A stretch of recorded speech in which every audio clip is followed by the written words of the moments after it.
at the same time, Marissa, do you feel if enough people around the world are doing these affirmations of I am enough and I'm lovable and I matter, do you feel suddenly that people are going to become less ambitious because of that? What do you feel is the link between ambition and this feeling of lack inside you? Would the desire for improvement in the world cease? What are your views on that? Yeah, people say that surely if I say I'm enough, I'll just lie on the sofa eating potato chips and lose my ambition because I'm enough. But actually the opposite happens. When you know you're enough, you think, you know what? I'm not putting up with this third-rate relationship, being cheated on, dating someone who's not available. I'm not putting up with not being promoted at work. Suddenly you have phenomenal drive. It's a bit like if you have a child, you know, if you praise a child and go, you're the greatest kid, they're more ambitious. And if you say, oh, you're rubbish, you're useless, you're so late, you'll never amount to anything, when you criticize someone, it withers them. When you praise them, it builds them. And so when you say you're enough, far from making you lose ambition, it gives you ambition. And somebody said, you know what, those words, I'm enough, I heard you speak and I wrote them down. She said, and within a week, I left an abusive relationship. I just walked out the door.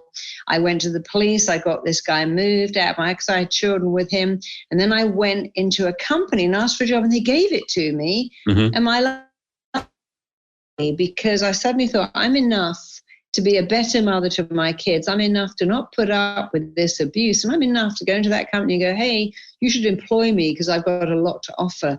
And everything changed for her on a dime when she said, I'm enough. Why am I putting up with being hit and letting my kids see that and not even earning an income? It's all because I think I'm not enough, but that's a lie. And afraid of change as well, and afraid of change in a certain way. So that they were. Do you feel that these people were not ready to shake things up before, but once they had this conviction, due to these affirmations, the self-belief, they're now ready to say, okay, I'm willing to take a chance here. I'm willing to see what happens, but I will not accept the status quo. Do you feel that shift happens? Yeah.